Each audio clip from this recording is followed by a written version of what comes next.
हिमालय पर्वत सदियों से सनातन धर्म में आध्यात्मिकता और दिव्यता का प्रतीक रहा है। इसी हिमालय के चंबा जनपद में स्थित है मणिमहेश कैलाश पर्वत, जिसे भगवान शिव का जीवित निवास स्थान माना जाता है। समुद्र तल से लगभग 13,000 फीट की ऊंचाई पर स्थित यह पर्वत और इसके नीचे बसी मणिमहेश झील न केवल एक धार्मिक स्थल है, बल्कि आस्था, भक्ति और दिव्यता की चरम सीमा को दर्शाता है। मणिमहेश शब्द का अर्थ है मणि से सुशोभित ईश्वर, और यह शिव के उस रूप की ओर संकेत करता है जो समय और मृत्यु से परे है। मणिमहेश पर्वत को काला कैलाश भी कहा जाता है और इसे केदारखंड के ग्रंथों में पवित्र कैलाशों में से एक माना गया है। मान्यता है कि इस पर्वत की चोटी पर भगवान शिव स्वयं ध्यानमग्न अवस्था में विराजते हैं।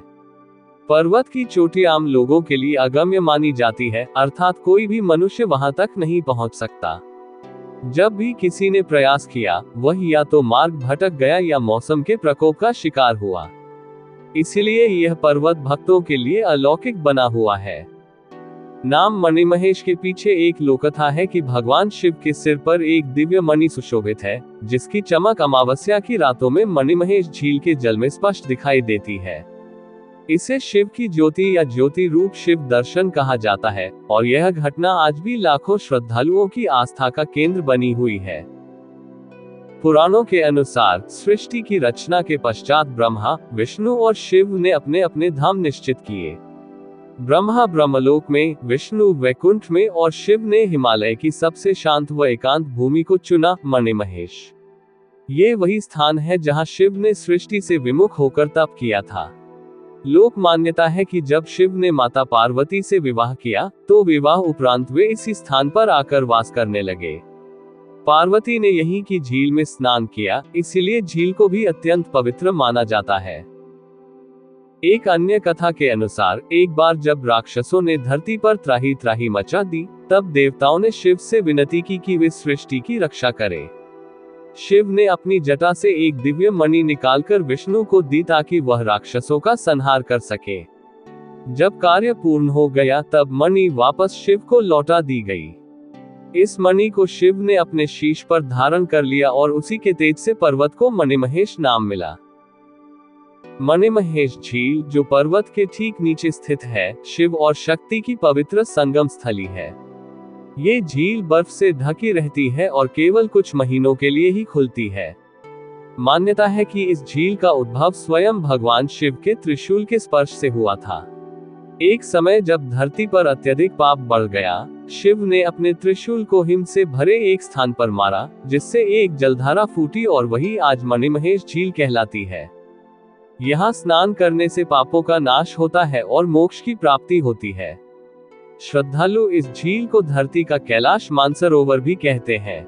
मणिमहेश झील में स्नान का विशेष पुण्यकाल भाद्रपद माह की अमावस्या को होता है, जब मणिमहेश यात्रा अपने चरम पर होती है।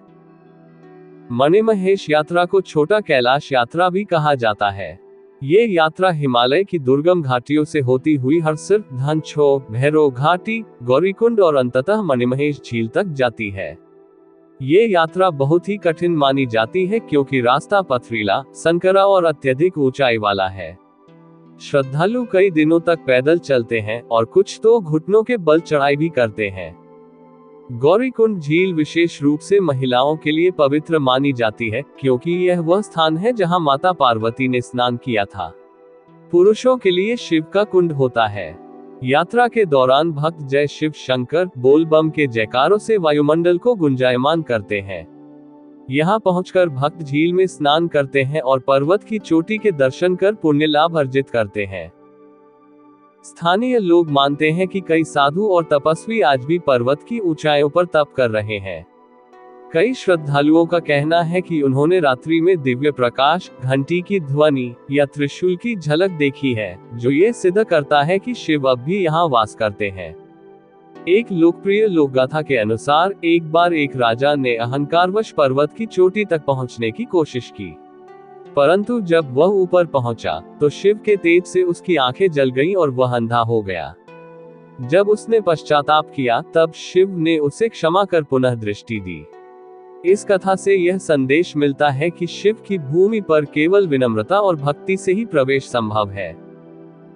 मणिमहेश झील और इसके आसपास का क्षेत्र तांत्रिकों और सिद्धों की साधना भूमि भी है। ये स्थान नवरात्रों के समय विशेष रूप से ऊर्जायुक्त हो जाता है, जब तांत्रिक शक्तियां यहाँ खींचती है। यह विश्वास है कि जो भी तांत्रिक यहाँ शुद्ध भाव से साधना करता है, उसे दिव्य शक्तियों की सिद्धि प्राप्त होती है।